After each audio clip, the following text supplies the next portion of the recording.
les premières heures, j'étais très affolé. Je voulais partir, quitter le travail. Ma femme et mes enfants, ils sont au Mamad, enfermés. J'ai des terroristes à la maison. J'ai très peur. Je veux partir. Je me vois l'appeler, puis j'ai pas eu le temps puisque quelques minutes plus tard, on a eu une roquette qui est tombée pas très loin. La première intervention, on a eu donc déjà 2 victimes décédées. Puis on est arrivé sur Beersheba, on a eu pas mal de feux de maison et puis du coup toute mon occupation était vers le travail. On continue avec des héros encore. Des héros, voilà, avec en tout cas des gens qui non seulement habitent dans le sud, mais qui en plus, de par leur fonction, sont confrontés directement à la situation. Il s'agit d'un pompier. Il est francophone, il est pompier depuis 2 ans, il habite dans le sud près de Sderot. Bonjour à tout le monde. Alors racontez-nous un peu, c'est quoi votre quotidien depuis quelques jours? Alors depuis quelques jours, on est passé, on travaille 24/24 au lieu de 24 et 48 heures à la maison, au vu de la situation.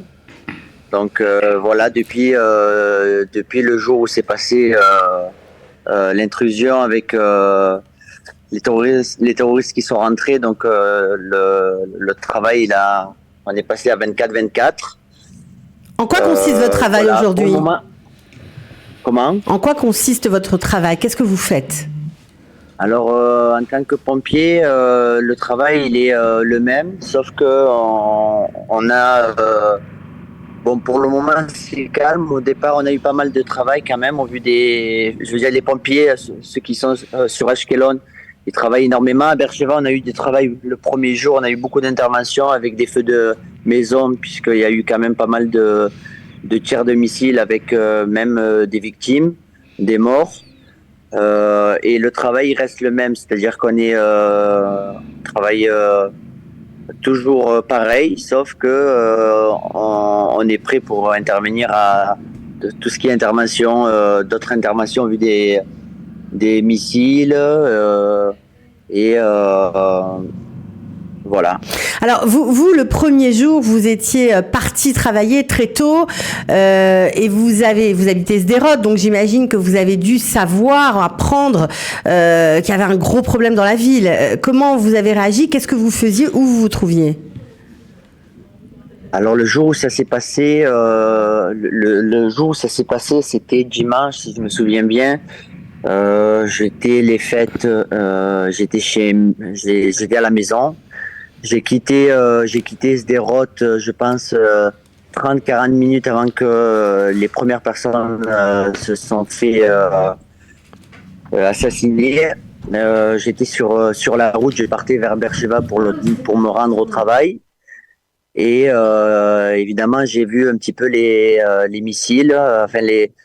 J'ai commencé à regarder, j'étais sur la route quand j'ai vu un petit peu qu'ils envoyaient des missiles partout.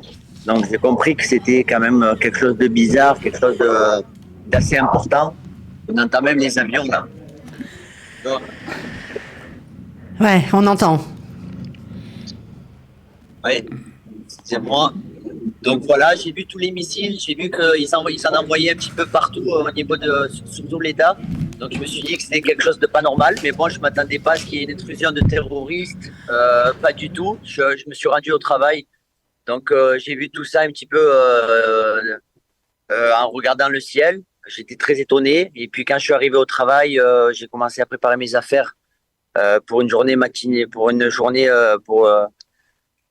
une journée normale. Et puis un ami qui était également de Sderot, il me dit Saliel, viens voir à la télé. À la télé. Il y a eu je viens de parler avec mon frère. Il y a des terroristes du Hamas qui sont rentrés dans la ville. Il y a des tirs, etc. Et je lui ai dit non. Vous avez dû halluciner. Vous avez dû halluciner. Ouais. Ah oui. Quand il m'a dit ça, j'étais en train de contrôler le camion. On arrive, préparer les affaires pour commencer la journée. Et puis quand il m'a dit ça, j'ai dit non, jamais de la vie. Tu dois te tromper. Je pense que c'est une erreur. C'est quelque chose qui n'est pas possible, c'est sécurisé. Je veux dire, en tant il est nouveau à Sderot. Ça faisait 2 mois qu'il était à Sderot. Donc je lui ai dit, écoute, moi ça fait longtemps, ça fait quand même 5-6 ans que je vis à Sderot. Je connais la situation, j'ai l'habitude. C'est vrai qu'on vit quand même, en tant que citoyen de Sderot, on vit tout le temps dans le stress parce qu'on a l'habitude. On ne sait jamais quand est-ce que ça peut se produire.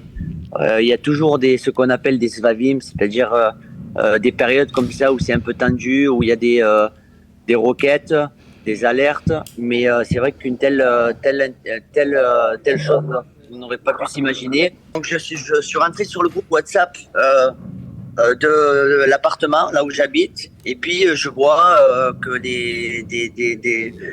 que mes voisins ont envoyé des photos, des images, des vidéos de terroristes qui sont arrivés, qui ont commencé à tirer sur le bâtiment, qui ont tiré sur la façade, qui ont cassé la façade, qui ont tiré des deux côtés pour rentrer. On les voit arriver avec bien équipés, certains même souriants.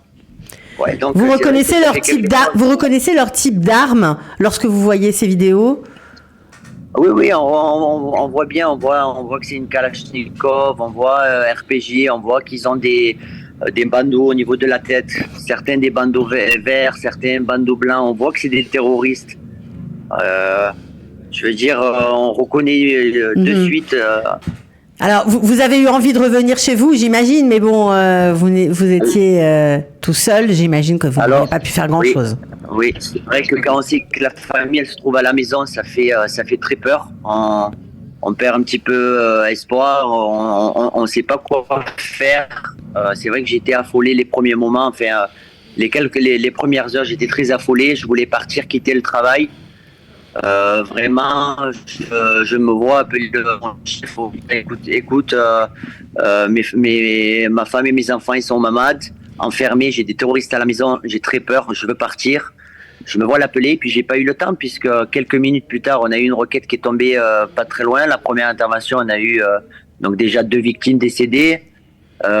Puis on est arrivé sur Beersheba. On a eu pas mal de feux de maison et des interventions. Et puis du coup,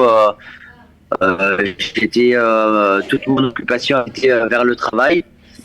Et c'est vrai que même si j'avais pu venir en tant que je suis armé, il faut être quand même réaliste. Avec la quantité de terroristes qu'il y avait dans la ville, je me vois pas l'efficacité face aux terroristes, vraiment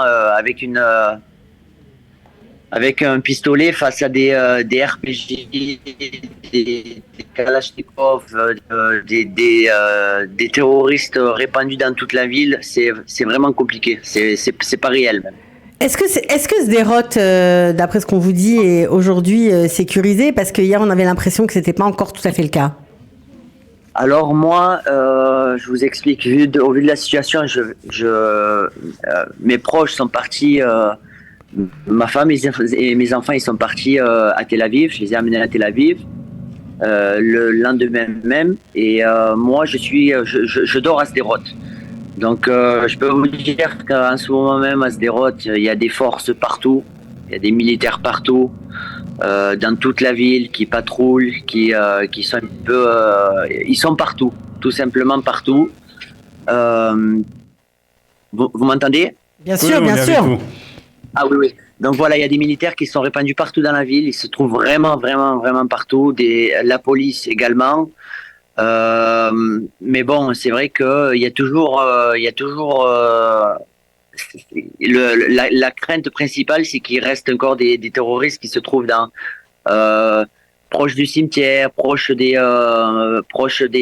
maisons qui sont en construction. Vous savez, il y a beaucoup la ville est vraiment en construction. Ils construisent énormément de bâtiments, donc il y a beaucoup de ce qu'on appelle des atarbnia qui sont netouchim, qu'il n'y a personne qui s'y trouve. Et, donc ils sont en train certains de surveiller, de faire des recherches. Ils font des patrouilles dans la ville pour écouter toute menace, quoi. Donc il faut rester, si on habite à Sderot, il faut rester encore assez prudent. Ah, exactement, il faut rester proche du mamad. On reçoit des messages, même là, à l'instant où je vous parle, il n'y a pas plus tard que 10 minutes, j'ai reçu un message où il faut être enfermé à la maison et pas sortir, rester dans le mamad. parce que à chaque fois ils ont des doutes et à chaque fois dès qu'ils ont le moindre doute, ils envoient un message pour prévenir les habitants. Hier, j'ai vu Sderot, on va dire presque comme une ville fantôme. Je pense qu'il y a énormément de monde qui sont partis. Ouais, c'est... Bon, en tout cas, merci vraiment. impressionnant. Merci pour votre témoignage. On essaiera de se reparler. En tout cas, bon courage à vous sur le terrain, franchement. Merci. Merci. À bientôt. Beatzlacha. Merci beaucoup.